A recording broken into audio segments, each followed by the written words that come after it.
for your service and then we will continue to pray for you each and every day. So we have heard about the history of Memorial Day, how it affects our community, and that Black Americans have fought in every war in America. In many cases, they were not treated fairly. They were denied the GI Bill, we were redlined, we faced Jim Crow, American slavery, and much more. We spoke about the battles of the past, and now we would like to transition to discuss the current battle for transformational justice, and that battle is for reparations. With that, I would like to turn it over to my teammate, Carol.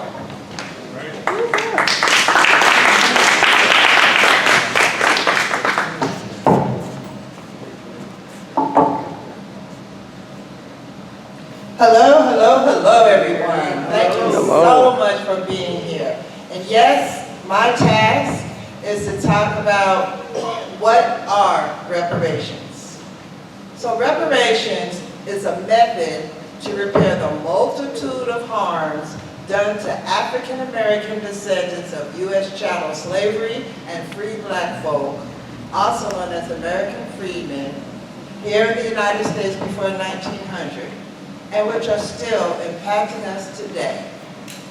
Reparations are substantive actions taken to correct harm done to a very specific group of people. In this case, African American descendants of persons enslaved in the United States. Can you guys hear me okay, by the way? Yeah. Yes. Okay, thank you. A lot of people have different ideas about reparations, but I'm going to tell you what reparations must be according to AB 3121. The law that the language I am using comes directly from the 5 international standards by the United Nations stating remedies of wrongs that are outlined in Article 2, Section 3A. The 5 standards are restitution, compensation, rehabilitation, satisfaction, and guarantee of non-repetition. First, let's start with restitution. That means to replace what has been stolen or brutally taken away through slavery, Jim Crow, and lynchings, as well as intellectual and artistic properties that were stolen from us. In my mind, this includes what I call modern-day lynchings, where police and other racists murder innocent Black men with little or no consequences. The current voter suppression laws spreading throughout the nation, and other inequities spread throughout most of our major structural institutions. Now, let's talk about compensation. Dollar bills, y'all. Cash money. Like Brother Chris, our lead organizer, often says, if it ain't no compensation, it ain't reparations. Short version, cut that check. All right. Moving on, we must consider rehabilitation. This includes the non-financial benefits, including but not limited to the healthcare system. That includes our mental health, the educational system. Let's try teaching the true history of America for a change. The housing industry, historic redlining, just to name a few. Satisfaction. This includes, but again, it's not limited to the removing of racist landmarks and replacing them with statues and other symbols of the civil rights struggle. Each of these repairs must ensure that our expectations are met, our community. One big one that we talk about a lot is closing the wealth gap between white and Black Californians. And to me, that's one of the biggest ones. Lastly, I will talk about guarantee of non-repetition. This guarantee must be backed, endorsed, and enforced by the federal government through legislation and policies. We want this codified into law. We don't want this to be revisited 25, 50, 100 years from now. We want this to be permanent. We don't want to see these changes like we did in the recent reversal of Roe versus Wade. So those are the 5 standards that must be met to satisfy reparations for Californians. So with this, I want to thank you all so much for your attention and to continue the fight for reparations in your neighborhood, wherever you are, because this battle we must win. With that being said, thank you. I'll turn it over to Josiah. Thank you.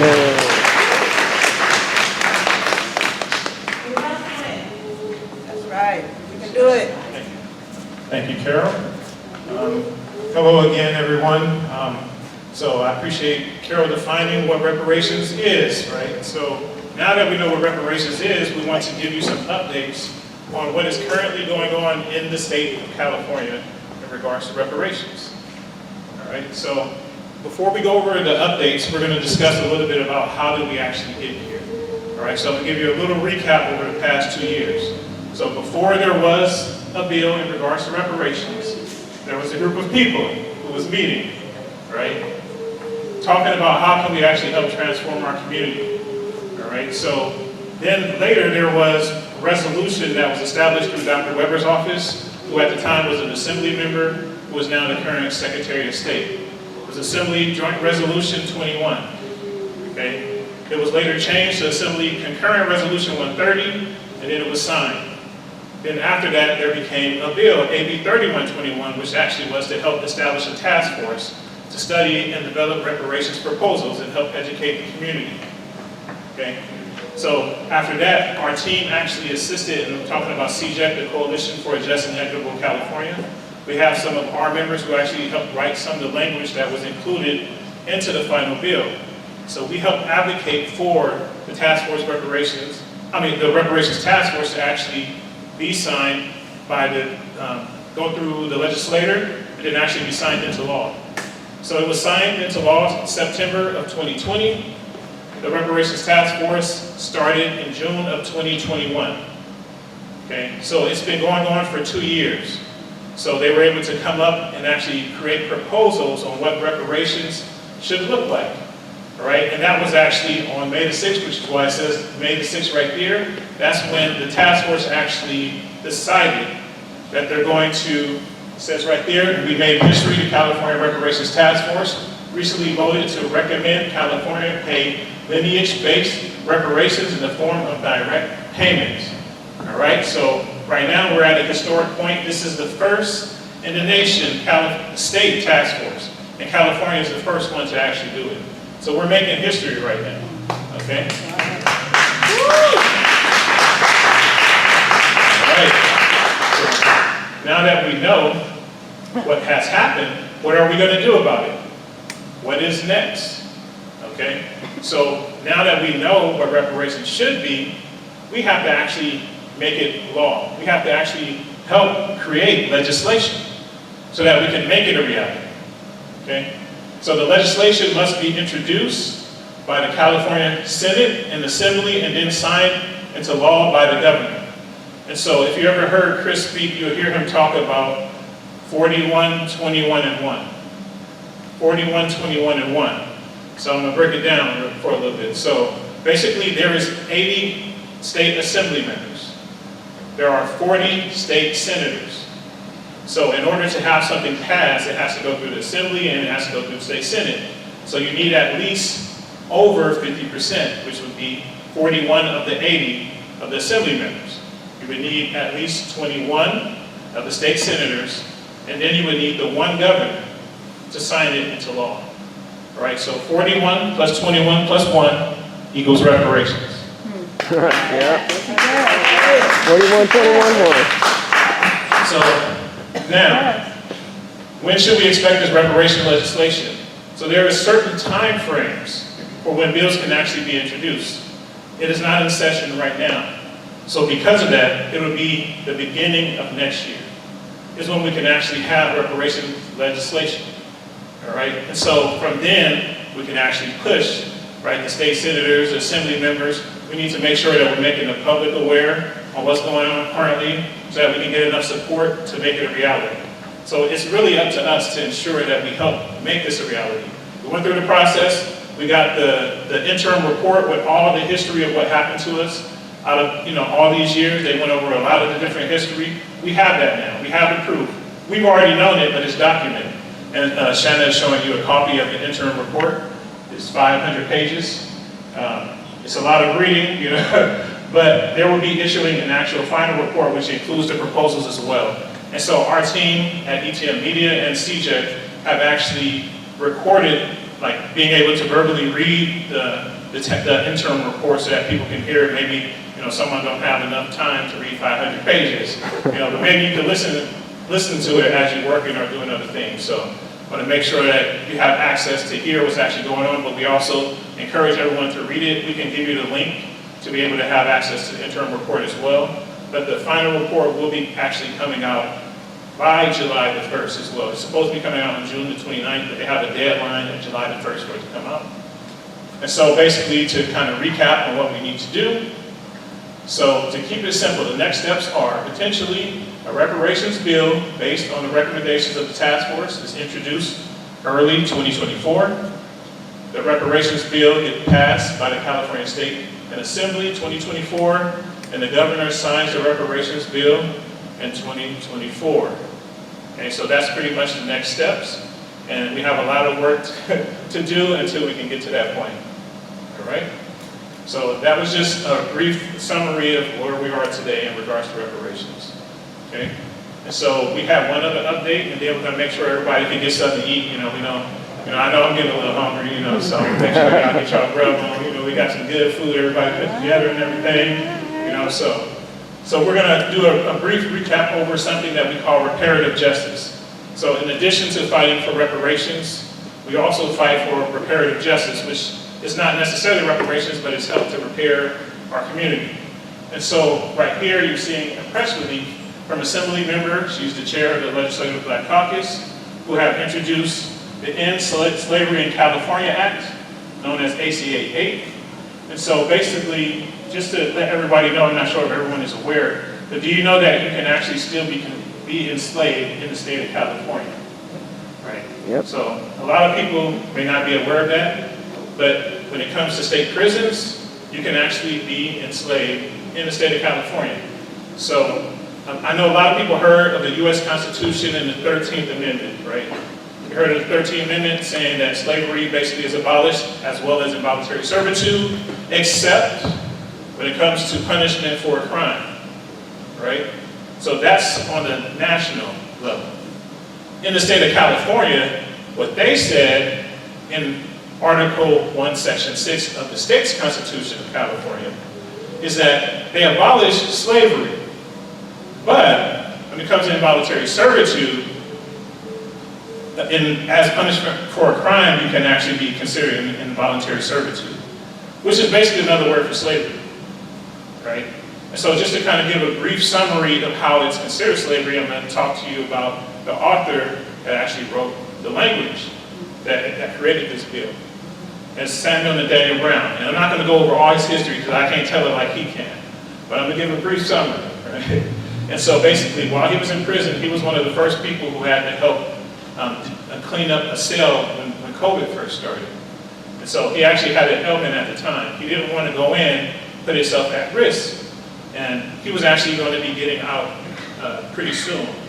But if he had continued to resist going in there, they would have been able to keep him from actually being released and actually potentially getting 5 years or more, just for not being able to go into a room and clean a cell when he wasn't feeling well. All right, so that's involuntary servitude, right? That's considered slavery. You're sick and you still have to go in, put yourself at risk. And at that time, we didn't know what COVID was. We didn't know exactly how it transmitted or anything like that. And so he was actually the first person that actually had to go and clean the cell. And so he actually wrote the language while he was incarcerated for the bill. And so he is out at the moment now advocating, and fighting to end slavery in the state of California. And we are aligned with him. CJEC, the Coalition for Just and Equitable California, is a co-sponsor of this bill, right? So we wanted to let you know about this, so the fight for justice isn't over, right? We're continuing to fight today, and and we want you to be a part of it and join us in this fight. So with that, we're going to go into lunch. Take a break, right? And we'll be right back to go over genealogy and to hear from you as well. So thank you.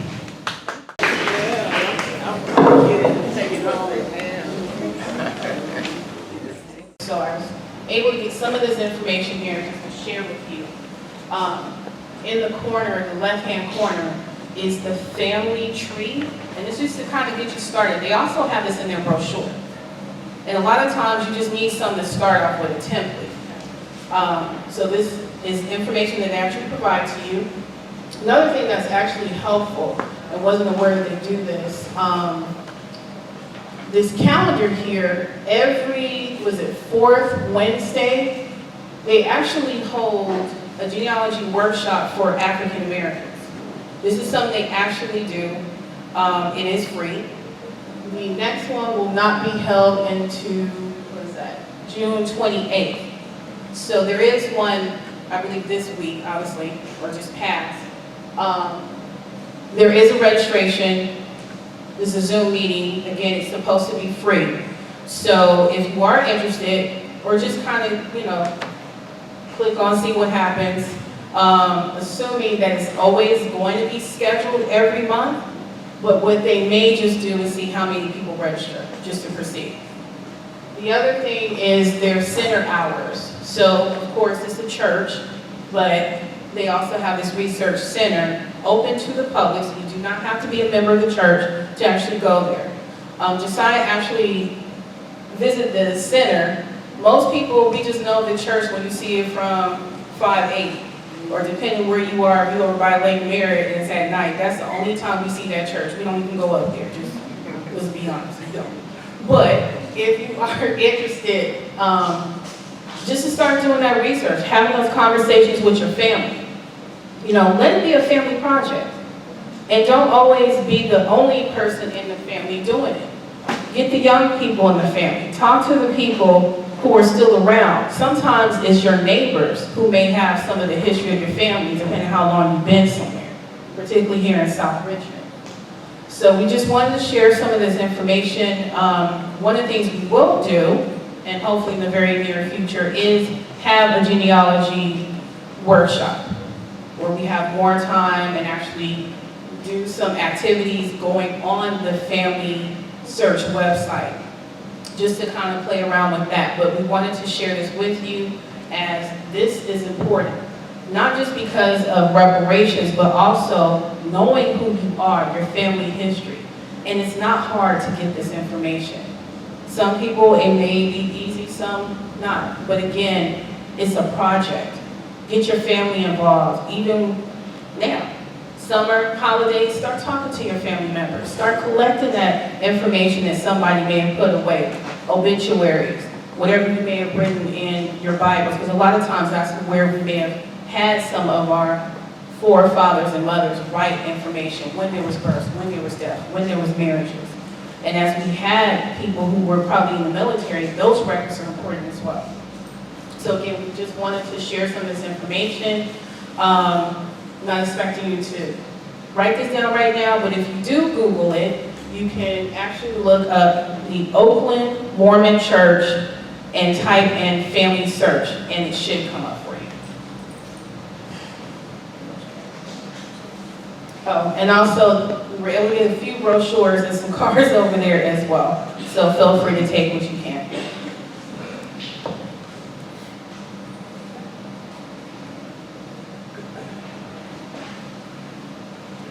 Now we're in the fun section of the listening section, community engagement. This is where we want to hear from you all. What we'd like to start off in the community engagement is, we have some questions here. And those of you who are comfortable who want to speak, we ask that you choose one or two from here. And if you can keep your comments up to 2 minutes, 3 minutes at the most. If there's any community announcements you'd like to share, particularly those who are here in Richmond, this is a great opportunity as well. So are you guys gonna pass the mic around, or if people have Well- questions? Okay. Yeah, so Mo will be passing out the mic. Anyone who's ready to speak, just raise your hand. And, okay. Oh, she'll bring you the mic so we can all hear you. Sorry. Is that all right? How you doing, everybody? Number one, why, when did your black family come to California?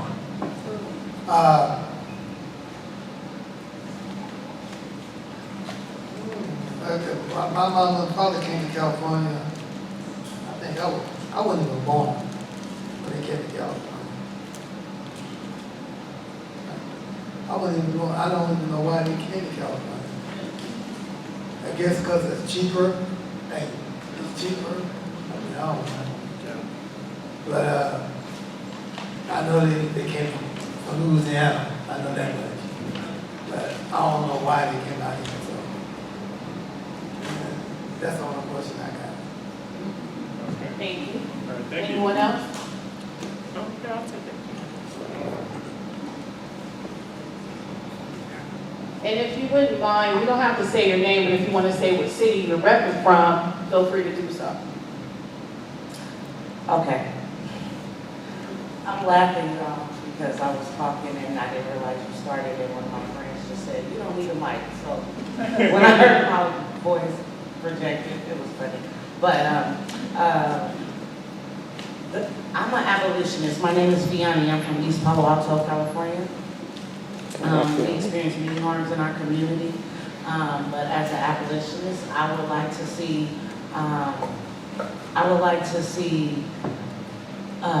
repair for our community and members of the community that was exposed to the war on drugs.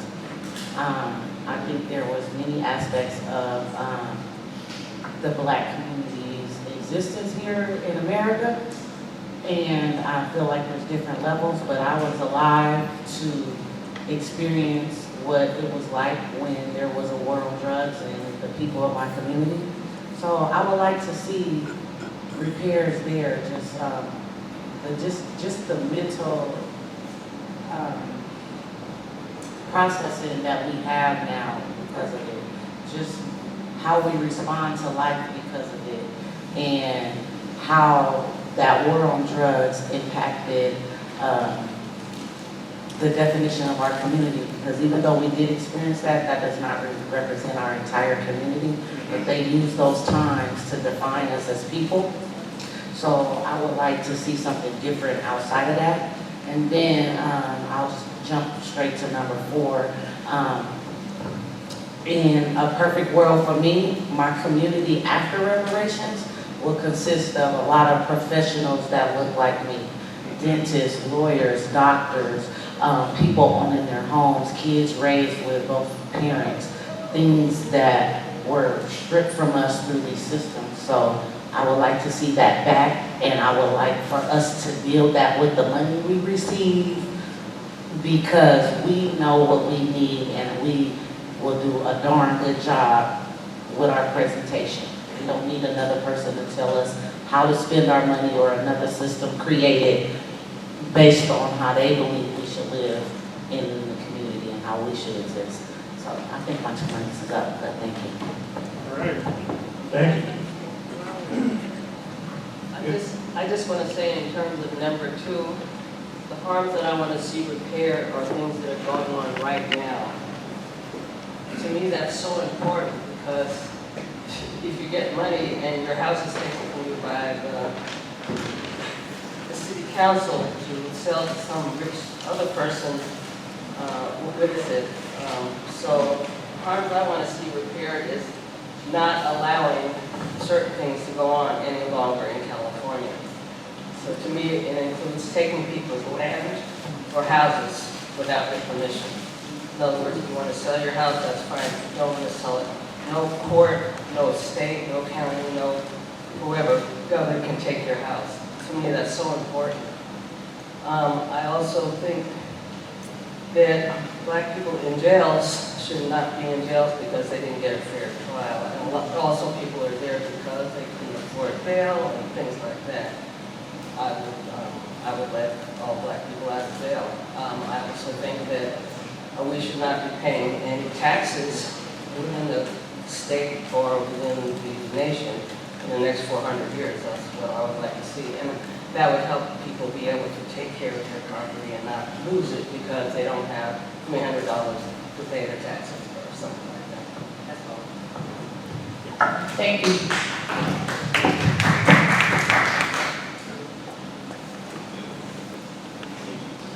My name's Kathleen Sullivan, and I want to, I guess I came to Cali in about 1962. But I want to talk more about a couple of the repairs of harm. One of the ones I'd like to see us focus in on has to do with our businesses in our community. I was from San Francisco before I came here into Richmond, so I've been in Richmond probably about 25 years. But the disenfranchising and gentrification of businesses in San Francisco, I was there during the time that the lady talked about. She's talking about eminent domain.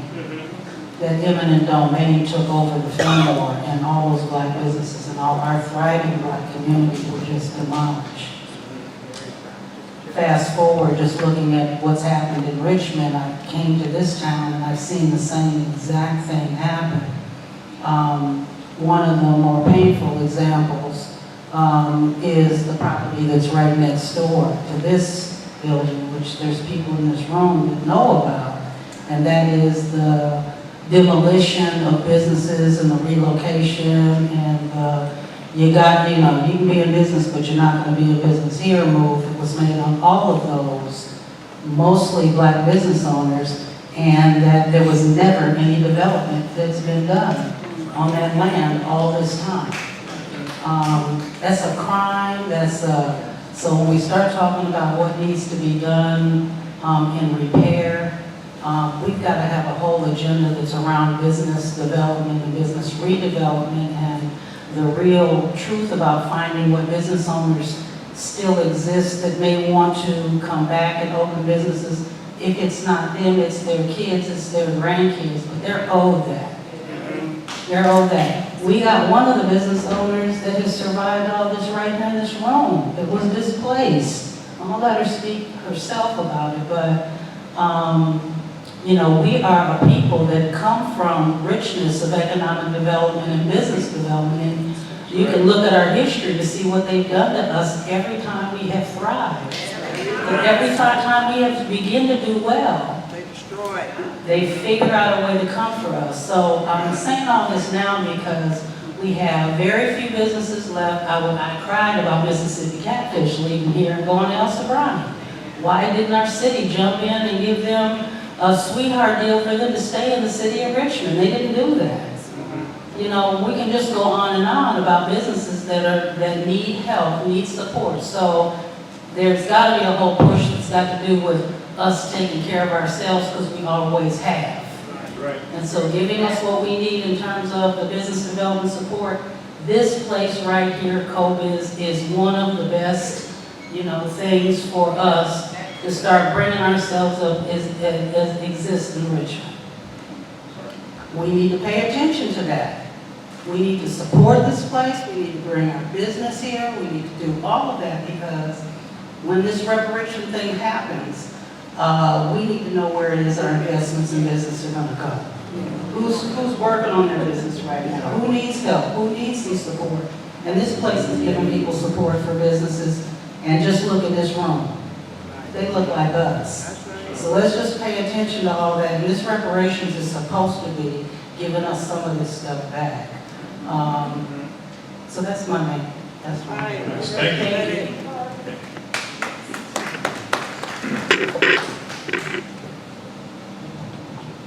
Hi, thanks for this meeting. I really enjoyed it.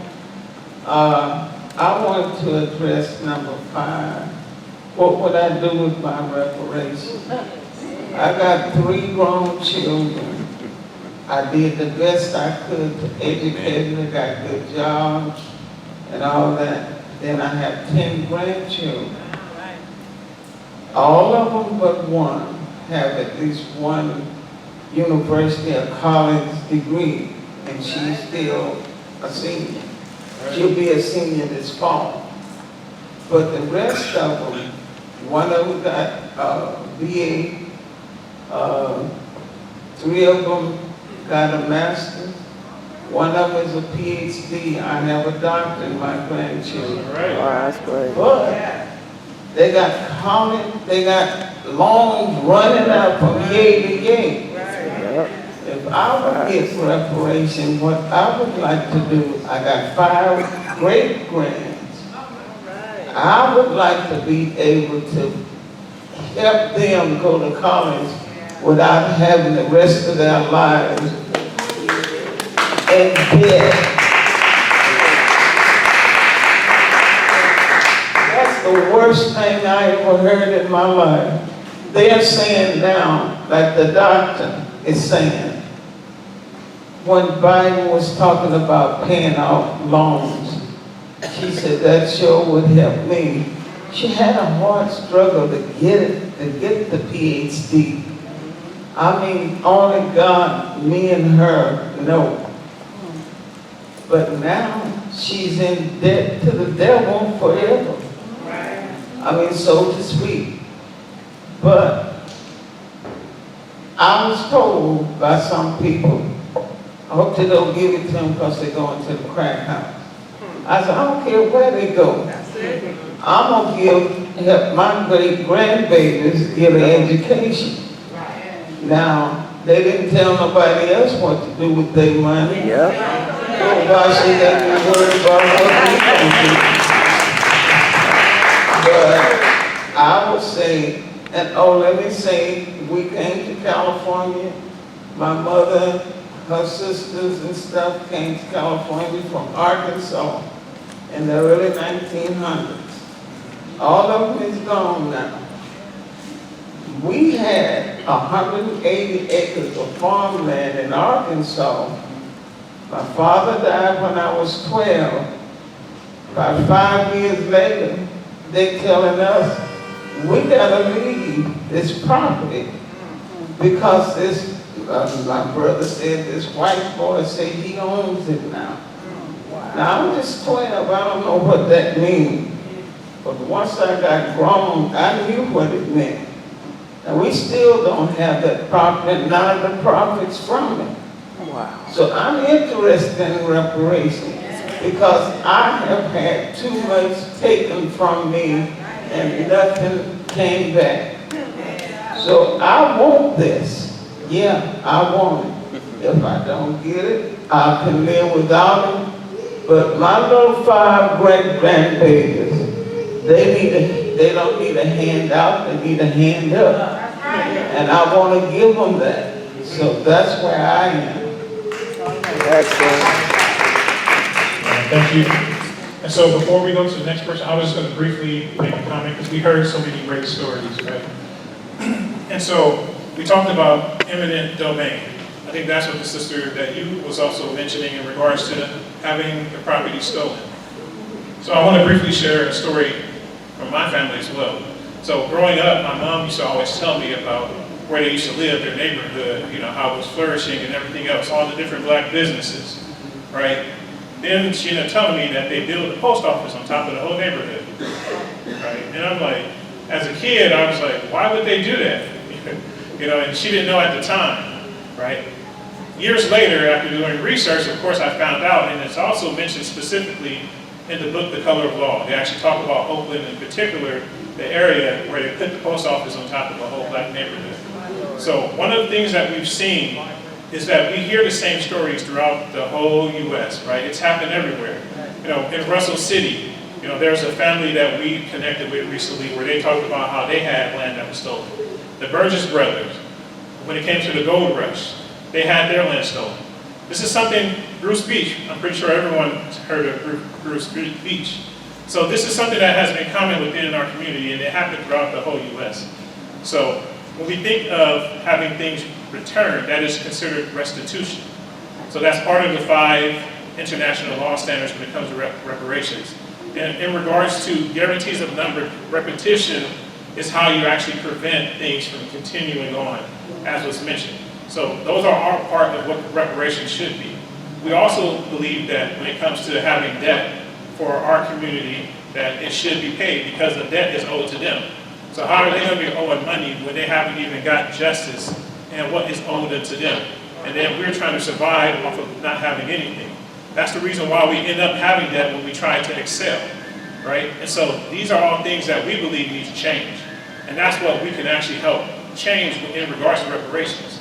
And we heard the story of what has happened through history. I'm pretty sure everyone heard of Tulsa, Oklahoma, right? Red Summer. We actually have a map in our level 2 orientation training where we show throughout the whole U.S. of different places where they destroyed our neighborhoods. When we get money, we do the right thing. Now, we can do whatever we want to, but historically, we've always built with the money that we have. We always made and stretched and made businesses and done things and excelled. There was an article that recently came out where they actually talked to someone who was 22 years old and then someone who had a PhD. And they both spoke about trying to purchase a home with reparations, right? So it's something that even the young people understand, that with an opportunity to build wealth, right? And so that's what we're here to try to achieve. That's what we're here and going to achieve with reparations. So I wanted to go to the next person. I just wanted to mention that. I know this brother here. Good afternoon. My name is Anthony Moore, Jr., and I'm pastor of True Fellowship Baptist Church in North Richmond, Fred Jackson Way. And my family came to California in about 1961 from Southern Illinois. My mom and dad came out here, and Dad started working at General Motors in Fremont. I was told growing up I could not go to certain areas of California. I couldn't go to East Palo Alto because that's where we were. And my mom didn't want me to get in trouble. Amen? And I couldn't come to Richmond. I was afraid of Richmond. And people had in trouble in Richmond. And that's what I was told. This is where God sent me to do ministry, was in Richmond. Because my idea of repair is community. To give back to community. And my job in the community is, remember how in Roots, how there was one person who would always tell the story and would tell people where they came from? That's my job. My job is to tell the stories, to continue to tell the story. So repair to me looks like us knowing that we're not in competition with each other, but we're in community with each other. Because right now, society told us that we can't be in community, we have to be in competition. Yeah. I remember when East Palo Alto got in trouble. Got in trouble right around the Super Bowl in '84 because they wanted, Palo Alto wanted East Palo Alto to be separate and not be associated with Stanford. So they changed the city, and now Palo Alto was in Santa Clara County. East Palo Alto was in San Mateo County. They got a different mayor, different police department, different zip code. And that wasn't our people. They separated us by community. That's how they took your property, because they didn't there was nobody to tell the story. And part of what I want to do is to be, I'm at the grassroots. I'm the pastor. I'm at the grassroots. I want us to be able to tell one another that you can be successful with your pants pulled up. And it's okay to not turn your music all the way up to level 10 when you're at the gas station. We need to tell our kids that it's okay to be cool with straight A's. And we need to tell them that. And because let me tell you, I came from the bottom. I was from East San Jose, played basketball, went to Howard, played basketball at Howard, and then I got in trouble because I didn't have no community. I had no daddy at home. And there was nobody at church that was telling me nothing. I'm here because I think that we need to tell our kids, we need to tell one another that we don't have to compete. We don't have to compete. we can pull each other up, and there's nobody telling us that. Right. That's even before we get reparations, because if we don't, we'll get reparations and we'll put stereos in our cars. We'll put 20s on our Mercedes. That's a part of the You know? Yeah. But before we do that, we need to know that we can have a business. That's right. We can have our own private schools. We can have our own stuff. And we don't need to be Gucci. We can be Gucci. We can be Louis Vuitton. We can make our own stuff. And I think that we need to start at the bottom. We need to start at the bottom, telling our couples that it's okay to stay together. And if you get into a little trouble, if you have an argument, that's just a feeling. Work that out. Work that out. You ain't got to separate, because when you separate, you got kids like me who grow up and don't know how to tie a tie. Because daddy wasn't there. Don't know how to. I've been cutting myself for the last 40 years without having daddy teach me how to shave. So we gotta start at the bottom. And then the reparations are great. I can't wait to get them. I got a plan. I got a business plan. Amen. As soon as I pay my tithes, but amen. So yeah, that's what I mean. That's what a repair looks like to me. It looks like us getting back to community. Because we do that good, y'all. We don't do community. Amen. Miss Cindy?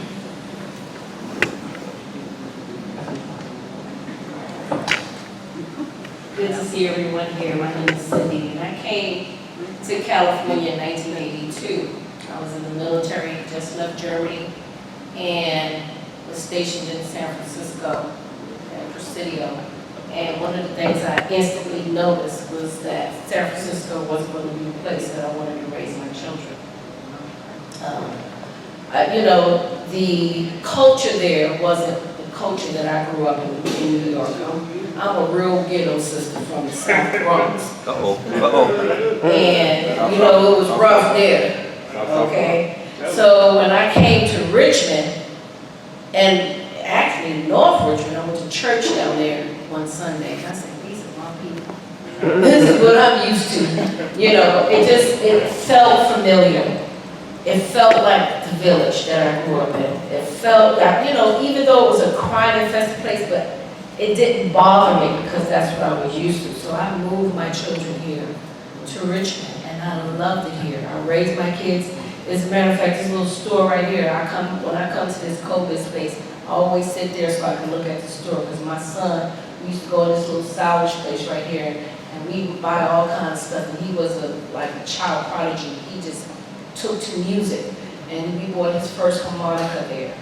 And then as, he went to the performing arts, and he played every instrument you could put in his hand naturally. And then he would roller skate up and down the street and stop all the traffic right here and do his little, stuff in the little area right here. And people would call me and say, Santino on the street again performing. And he'd get his hat, get his little chain, and go on about his business. So I grew my children here in this community, in this corridor right here. And then I had a business here, with Sister Kathleen was talking about balloons from heaven. I was the balloon lady. And I did all the decoration up and down the street, proms, city council, beer corporation. I mean, you name it. I had all the big contracts, 24-hour fitness, so I employed my community. And I was in this little strip mall right here, right across from Walgreens. And it was all black businesses. We had Sadie's Soul Food. Then it was my business, Balloons from Heaven. And then we had Maxine's, bras, remember that? And then we had the Black Beauty Supply.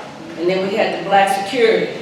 And they came and took all of that away from us. Wow. And gave us some chump change. And said, well, you can take this change, or you can come back later and, we'll have some, they're going to redevelop. That was what, 23 years ago. Wow. My oldest granddaughter is 23 years old. She was a baby when it happened. And they never redeveloped that space. They went through bankruptcy so many times. During the time this was going on, we were going on through a facade program up and down this block right here, McDonald Avenue. And they wanted to put it in Point Richmond. And then us businesses here, we rallied with the state to have that program put here because we had most of the activity going on right here. You know, we had the businesses there, we had a huge courtyard. I used to do AIDS events, we did all kinds of stuff in that courtyard. If you can remember, that was a long time ago. Fred, Kathleen, and whoever else is in there, Miss Doris. I mean, we used the space for community. And that's the one thing that I love about this space here, is because if this space was here during the time we was going through that, our businesses would have flourished. We would have had the appropriate funding. We would have had the resources to help us build our businesses. And now today, they're talking about wanting to take all of this away from us. And we have got to fight today to keep this space going. That's right. This, you see this beautiful space is ran by African American people. And they don't want to see us flourish. Anything that gets into the way. When I moved here in '82, Richmond was 75% African American. Today is 12%. Wow. So we have got to stop allowing people to take what's ours. We built all of this. That's right. You know, and then another thing I have a problem with, we got seniors in the community that don't pass the torch. How can you be on the city council for 40 years and you never pass the torch and you never develop anybody and lend any of your skills to anybody? When are we going to start taking the skills that we have and see those beautiful kids over there and take the skills we have and plant those skills in them, because we know we're not going to be here. What good is it that we take all of our skills to our grave and don't share it with nobody? They're not sure God gave you those talents. We're supposed to be sharing our gifts. I don't care if you know how to make a toasted sandwich. Share that gift with someone so that you can implant those seeds in our children. This place right here should be full of children in here. Our teenagers should be understanding what's going on. When do we ever sit down with our children and videotape ourselves and talk about where we came from, who we are as a people, what I've done in my life? When do we make a journey and a whole journal of what our lives look like and give that to our children so that if we leave the planet anytime today or tomorrow, that they can fight for themselves? When do we sit down and take that kind of time? The Bible says get your house in order. And we got to get our house in order. We got to stop all of this crazy stuff we doing right now and talk to our children. Write stuff down. We're losing our memory. You know, because of the food and the environment. Okay? You 30, 60, 70 years old, you already going through early stages of dementia. When are you going to give that information to these children? We did it, we were the griots. We did it in storytelling. We need to start documenting this stuff and go up to that Mormon church, get your DNA, get those land deeds, and find out where your heritage comes from so your kids can fight for you when you're not here on the planet. This space here is important, and we can do whatever we want in this space, but we got to come in and show up. We got to come in and support the space. Don't allow them to take this away from us. Come and support the space today. Even if it's just you coming through the door and you want to come to a workshop. There's workshops here all the time. Share information that we send to you. You got a database. I got a database of 3,000 people. I sent this information out to 3,000 people, and they should be here today. But when the money comes rolling through the door, that's when they're going to come in and say, what should I do? Okay? So just take heed to what's going on and open up your eyes. We need to be prepared. We need to be prepared. When we do get this money, what are you going to do with it? Talk to your grandchildren and say, this is what I want you to do with this money. Start doing trust funds. Start doing all that. Don't just let them squander that money, go and buy makeup and nails and all that. Teach them what to do, and then you can be the executive over those trust funds and tell them what to do in your death. We got to start thinking strategically. We have a program here where we teach what? Money education, financial literacy. We have that right here. Why our kids don't know about this? Why we're not teaching them now at these early stages in life about what financial literacy look like? What is a FICO score? Why is it important to have a FICO score? You know, those are the things we don't have those kind of conversations with our kids, and it's important.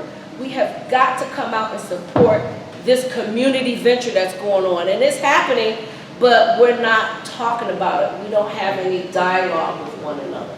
And then when we do have dialogue, we're scared to say whatever we want to say because we got other people in the room. Well, it's just us in this room right now. We can say what we want to say and feel comfortable about it. We have to make a pure connection with one another. All right.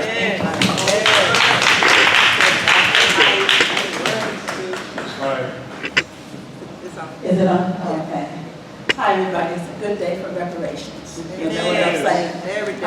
So glad to be here. They're doing such a wonderful job. Glad to see you all. That's absolutely wonderful. Oh my God, like Adrian to the sister. So I've been working on, where's my Yasmin? I've been working on having, actually for next Friday, before we go before the city council, a financial literacy program to start, just to get it started, get it rolling. Okay, what you're gonna do with your money. And the teacher answer that stupid question about, everybody's gonna eat crack, or give it to Gucci, that kind of foolishness. So we're gonna get started on that, you know, a little bit at a time. And in fact, the, one of the young brothers, again, reaching out to young people, because we don't have it, because we do upper high and mighty capacity, you know. So the young brother I wanted, he worked in one of the nonprofit agencies, and that's addressed in the state form. We just don't want another poverty program. Because the program that he worked in, he learned his financial literacy from there, but they were supposed to come in and help with the homes. I was talking to Loka talked about that. Our community did not get this money from these white people. Okay, descendants and beneficiaries of slave holders. Okay, we didn't get the money, even though it's designated to improve our community. Okay, so we're not falling by okie doke, the banana in the car. Everybody know that reference. We're not falling for that. So I'm very glad to be here.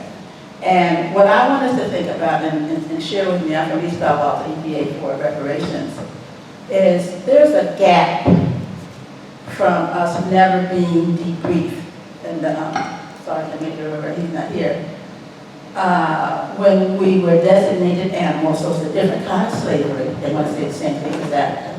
Different kind of slavery of a man. You weren't a man or a woman. So there's a gap when being freed, so-called freedmen or free woman, and all that they took from us. And just think how much we accomplished from the stuff that they took from us. Okay? So in terms of what it's going to look like, one of them look like Mihamachi or Chinatown. Down in San Jose, they have Vietnam, I forgot what the name was, Vietnamese town. You know, of course, you know, San Jose, they have basically Italian town. What does it look like that? When I was in San Francisco, I had a Chinese owner, Chinese realtor, Chinese heater man, Chinese electric. That's what it's going to look like. Okay, only this time, we're going to be strong enough, bold enough to fight for what we have. Because when, Brown, State Assembly, Willie Brown, when they tried to build up Fillmore, they had money, they created laws, so that needs to be put in reparations. They created laws where they could get the financing to build up Fillmore. You had, right now, you had Neomachi, Japantown. So why couldn't we rebuild and maintain from, what do you call that? Rehabilitation, negro removal, whatever, urban renewal stuff. Why couldn't that happen? All that is why we need reparations. There's a whole lot of things. Thank you for bringing up the, because I had forgotten about my history. They took our property from the Bethlehem Steel company from Bethlehem. the Bethlehem's still here, where I have sicknesses. And our house was there. He took all that, the whole black community. It's where Bethlehem still is now. So there's a lot of things. And number one, y'all, we have to have unity. We're not going to get it, don't fight each other. We're not going to get all we want. Like I'm not going to get anything I want. But let's do the main things. Let's always remember that that's the most important thing, unity. Thank you so much. Did I answer any questions? But anyway, good to be here. All right. Thank you. Oh, yeah, he was here. Okay, you're going to give him. Yeah, I just passed. Good afternoon, everybody. It's a pleasure to have you guys here at the space for COBIZ. I'm the CEO, Wesley Alexander. I just want to say thank you to Ms. Cindy and Ms. Kathleen for what they shared about the space. As Josiah mentioned, next year is when we're going to be looking at legislation. So we have a year or so to do the work, to be prepared, to come together, to ask the tough questions, to hold each other accountable. And I just want to say that COBIZ is a resource that we can leverage. It's not the only solution, but it's a part of the solution for us to springboard to where we need to be. It's not about Richmond only. Geography can't be a barrier for us connecting, so whether you're in the South Peninsula or Sacramento, this could be a space where we can convene centrally because the Amtrak, the Capital Corridor, the BART, the ferry all convene right here. So there's something to think about as we go about taking care of business. But ultimately, I also want to highlight the work of those that are on the ground, volunteering their time, sacrificing to bring this information to us today. That's right. I know a lot of us are tired, rightfully so. For generations and generations, we've been going through some crazy stuff. But this is a point for us to really rally and to leave empty when it comes to doing this work. So that by next year, they have some additional energy in terms of people supporting them to continue this work. And this could be a space where some of those relationships are built. This is really, really urgent. Really, we've been at war, or are we telling our kids that there's war going on against us? How can we be raising kids and be surprised that they're not ready to take the torch because we haven't been telling them that they're at war? So with that said, I just want to encourage all of us to move in purpose. And you got to find that for yourself and with the Creator, that's between you and God. But this is not about just the money. This is about the purpose and what we're going to do with it. And I'm not starting to preach or anything. But COBIZ is not here. You know what? I do believe something else will birth, right, eventually in some ways, but we don't have time to waste. It's not just about the businesses, it's about the school systems that we can improve. It's about the governance that we can improve. It's about making sure our elders get the respect and the services that they need. This is an intergenerational space where we can address the things that are impacting us. That's why I encourage you guys to tap in today, not tomorrow. So thank you guys for being here. Thank you for what you shared earlier. And keep doing what you guys are doing. Thank you, Wesley. Just real quick, before we wrap up, I'm going to answer one of the questions. So some of you may know, my family, my mother's side of the family, migrated here to South Richmond, and it was different phases, because a lot of times that's what the migration was, different phases of our families. I would say probably late 50s, early 60s. Our family house is still here, 10 minutes away. I'm born and raised Berkeley, but I spent probably the first 5 years of my life here with my grandmother's sister and the family home. And she's really the only person that's left out of my grandmother's siblings. And unfortunately, she does have dementia. So having those moments with her is literally timeless, priceless as well. Trying to get that information from her. Sometimes she'll think of something, oh, I wish I could go back to Mobile. And I said, oh, yeah, remember you went last year? She doesn't remember that. So I actually go along with her wanting to go back. Where do you want to go see? Oh, I remember this. This is part of my next phase of my relationship with my great aunt. That level of storytelling. And I allow her to have that moment, whatever it is. I remember This is when we have to have these opportunities with our elders, whether they're in our families or not. One of the things that it bothers me when I drive through Richmond, I would say that. As Cindy mentioned about McDonald's, I know what Richmond used to look like. And Richmond does not look like how it used to look when I grew up here.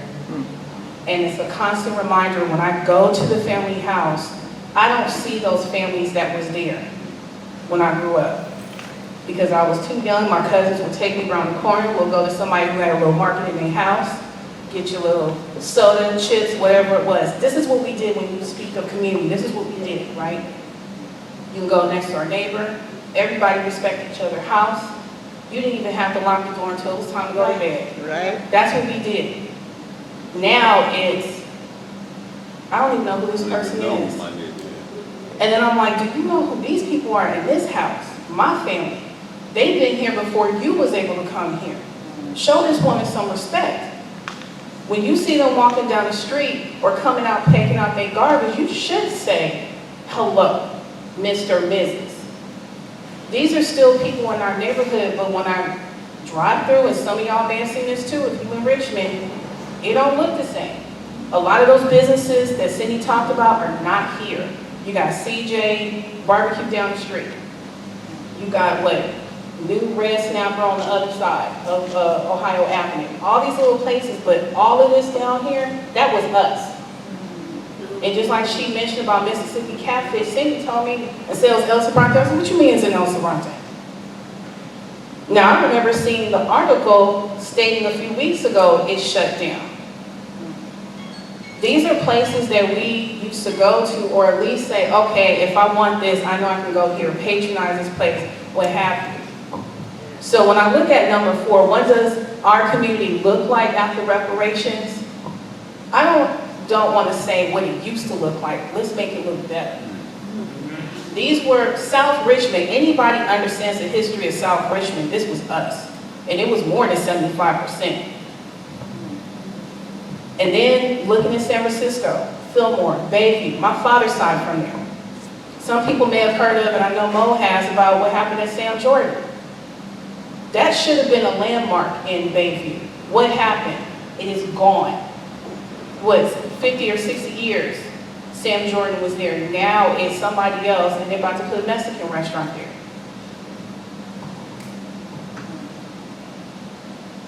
A lot of these city officials are not trying to preserve what we're trying to preserve and protect, unfortunately.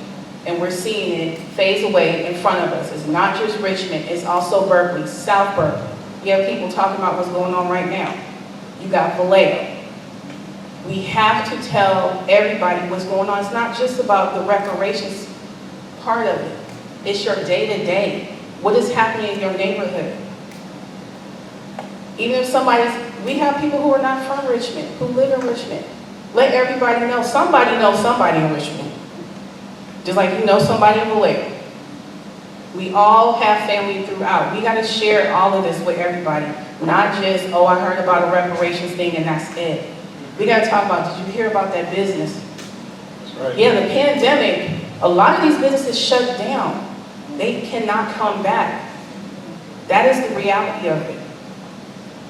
And as I've stated in other presentations, we are the last collective generation. I say collective generation because the generation we know is, certain ages and what have you. We are the last to get this done.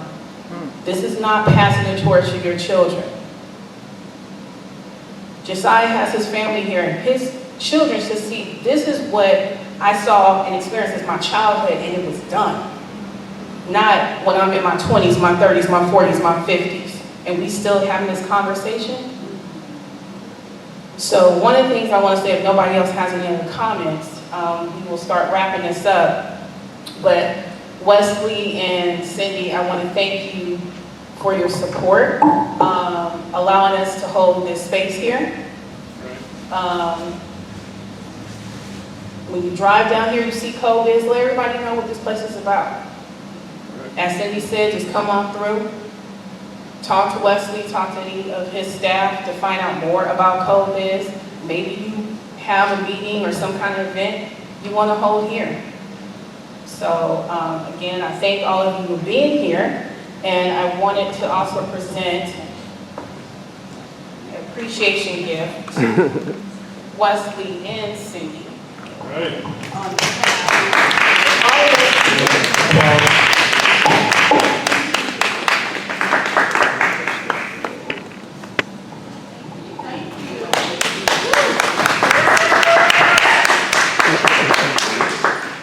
Thank you, Shannon, that was very moving. I'd just like to say one thing, we are going to wrap up. I would like to personally thank Wesley and Miss Cindy as well. But also I want to give a shout out to my Richmond Senior Citizen Center family. I just thank you so much for being here. Thank you. Thank you. I also wanted to, of course, give appreciation to Wesley and to Cindy. You know, since we first met, you know, it's been like family, you know, and we want to make sure we can do whatever we can to assist and make COBIS be here as an anchor within the city of Richmond. We talked about what has happened to our community. We talked about what has happened to our businesses. We need to ensure that we do whatever we can to allow our businesses to stand, right, so that we can actually use this resource, come together, we can strategize, we can organize under COBIS. You know, this is a place that we can use, we can do it together, and we can achieve reparations. A lot of our weakness can be right here. You know, as we go towards reaching reparations, we know we have a lot of work to do, and man, we need that community, as the pastor was saying earlier, we need community. And so this is an example right here. We have a community right here, we have a business that is lasting, that is right here, that has been able to withstand all the different things that's going on. What we know, about 40% of our businesses has closed due to COVID.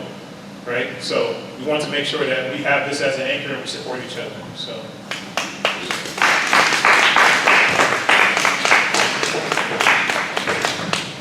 So before we wrap up, some of our social media, you can take a picture if you want to. Okay. So of course, ARC, American Redress Coalition of California, we have ARC Bay Area, and we also have ARC Sacramento, in the building, which is present here, as well as CJEC. Many of you probably know it as CJEC, but it's Coalition for Just and Equitable California. All of us who are under ARC Bay Area and Sacramento are under CJEC. That is our statewide coalition. And then the National Assembly of American Slavery Descendants, LA, that's our fellow reparationists down in Los Angeles who were doing what, since Friday to yesterday? It was the Democratic Convention, so they've been busy since Friday night to yesterday night. So even though we do these type of gatherings, listening sessions and what have you, and the orientations that our Bay Area has done, there's still other work going on that you don't see, okay? I don't think we sleep. And we do have to remind ourselves we have to take a break, which is why we need all of you to help us with this as well. So of course, we're on Twitter, we're on Facebook, YouTube, and also on YouTube. CJEC does have a channel, but I would say with ETM, which you do see here, Shut up. ETM Media Group, that's how you can look them up in YouTube. ETM Media is right here. And they came all the way down from Sacramento, so y'all know how they drive this. The rightful futures of Black American descendants of U.S. chattel slavery, American freedmen. As our work increases and our mission quickens, we need more voices and community activists. I'm going to repeat that again. As our work increases and our mission quickens, we need more voices and community activists for this important work. To get the statewide reparations bills passed through legislation, we need the voices of the grassroots. That's all of you. Our voices need to be heard and echoed through the state building or virtually through all platforms.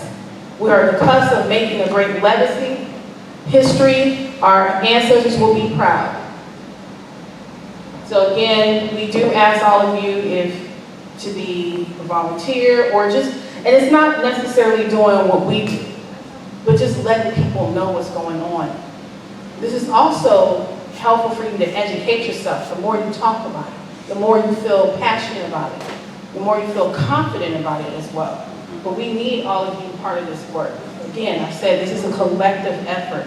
We cannot do this alone. Obviously, the works that have been happening for the last few years, it wasn't one or two people. It's a collective effort. And so we are coming to the community to let you know you are also part of this. We can't do this without you. Facts. Next slide. All right. So we talked about the next steps, and we talked about the final report being released. So we have our last California Reparations Task Force hearing, which will be on June the 29th, 2023. Okay, and so basically we don't have the exact location yet, but we will be able to update you as you follow us. We'll be able to inform you of the exact location. It's going to be in Sacramento. We want to try to get as many people there as possible. This is when the final report is supposed to be getting released as well in regards to reparations. So we want to make sure that we can get as many people. Hopefully you can come out. Also, ETM Media will be live streaming it as well, as always, as they've been there from the beginning, doing it for free. You know, and so we would like for you to be able to come out because we want to have your voices heard as well. You're able to, they have public comment and things like that. So we want to try to get you to come out. So please come out and support. All right. And also, you can go to the official AB 3121 website. It's under the California DOJ website. To the right, you're going to see where it says meetings. As of probably a few days ago, the agenda has not been uploaded. Typically, I think it's about 10 days. Yeah, at least. Yeah. 10 days before the actual hearing takes place. Yeah. So if you don't see anything now, what you're going to see on there is the date. It says Sacramento. It does not indicate the location. Last time I was at the EPA building. This seems to work out. Hopefully that will be, it was convenient for folks, and there was a parking lot right across the street. Now this time it's not on the weekend.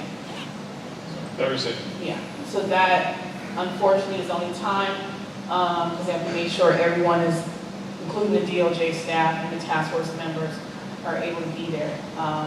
But it is only for one day, just like the recent hearing that was in Oakland.